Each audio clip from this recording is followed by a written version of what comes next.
Muito obrigada, Sr. Deputado. Tem agora a palavra a Sra. Deputada Isabel Pires, do Bloco de Esquerda. Obrigada, Sra. Presidente, Srs. Deputados, Sras. Deputadas, Sr. Comissário Moscovici. Aproveitando a sua vinda à Casa da Democracia em Portugal, há alguns temas que gostaríamos e não poderíamos deixar de colocar em discussão, já foram eventualmente falados, e o mais premente é, obviamente, o processo de sanções e suspensão de fundos comunitários a Portugal, e sobre isso muito há a ser dito. Em primeiro lugar, é um processo que demonstra que houve um desperdício de tempo e a criação de uma disputa política para que o resultado fosse nulo, nem suspensão de fundos comunitários, nem sanções, apenas muitas complicações desde junho até agora. E consideramos que, no final, acabamos, obviamente, por ter boas notícias, mas isso não nos desvia do que é essencial neste debate e que permite todas as chantagens feitas até agora, que são as regras do Tratado Orçamental. É de facto a primeira vez que tenho a oportunidade de discutir consigo matéria europeia e por isso espero que não estranhe que lhe diga que há coisas que nos unem nesta matéria, mas também coisas que nos separam. E o que nos une é que ambos temos a mesma opinião, quiçá, sobre as regras europeias, é que elas de facto são para desobedecer e há muitas situações que têm acontecido que têm demonstrado efetivamente isso. E o que nos separa, e o Bloco de Esquerda defende isso às claras, e para todos, é de facto que elas são para desobedecer, enquanto que a Comissão Europeia, o Sr. Comissário e outros comissários defendem isso às escondidas e só para alguns países.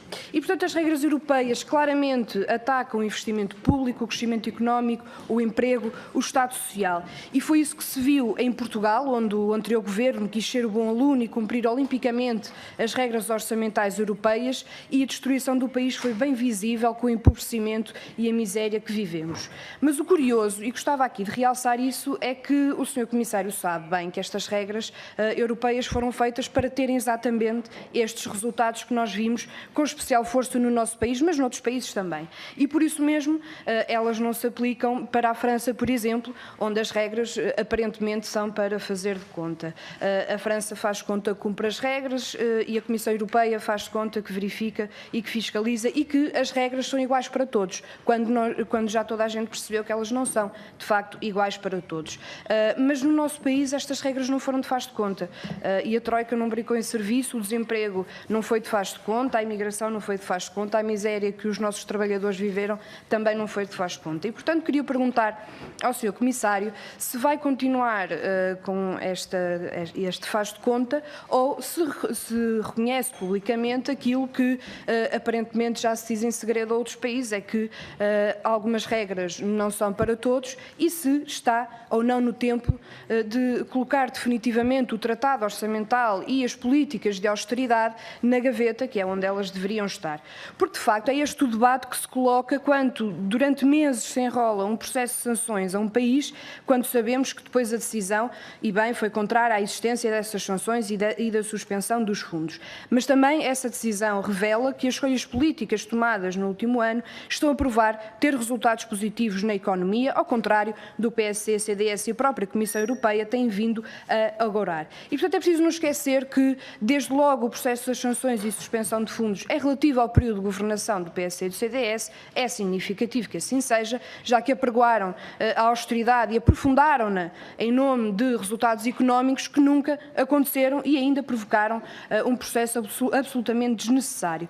Depois de todas as medidas e mais algumas implementadas, os resultados iam sendo cada vez mais desastrosos, retificativos atrás de retificativos, já todos sabemos a história, medidas adicionais atrás de medidas adicionais. E para quê, senhores deputados? Para que a vida de quem trabalha neste país e de quem vive neste país fosse piorando, para piorar o desempenho da economia também e aprofundar o ataque simultaneamente das instituições europeias. E, portanto, é bom que todos os dados estejam em cima da mesa quando este debate é tido. Mas, se dúvidas houvesse sobre isto, então vamos aos dados mais recentes da economia após um ano de um governo que que, apesar de não ter ainda o confronto que achamos necessário com as regras do Tratado Orçamental, consegue ter diferenças abismais com o anterior. Em vez de retirar rendimentos, estamos a repô-los, a um nível faseado, é certo, mas desde logo houve um coro de críticas e ameaças de que vinha aí o diabo, mais ninguém iria querer investir em Portugal, enfim.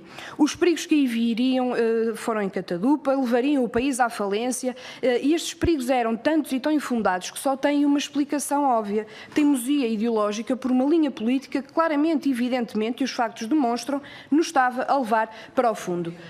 Com certeza, irei agora terminar. E, portanto, o que nós temos é uma diferença abismal entre o seguir cegamente e aprofundar a linha política obedecida às regras europeias que vinham da Comissão Europeia e, por outro lado, aquilo que temos atualmente, que é uma política diferente, que está a ir num caminho oposto de reposição de rendimentos e que está a provar melhorias, exportações cresceram, o produto interno bruto está a avançar, a economia está a crescer, a procura interna também está a aumentar e, portanto, o desempenho da economia no geral está a melhorar. E, portanto, fica a pergunta para terminar, Sra. Presidente, e apesar de muitos terem ficado surpreendidos ainda estão com estes resultados e, portanto, não terão argumentos políticos para eles, é se, de facto, e tendo em conta que são estas políticas diferentes das anteriores que estão a provocar uma melhoria da economia, para quando, de facto, por parte da Comissão Europeia,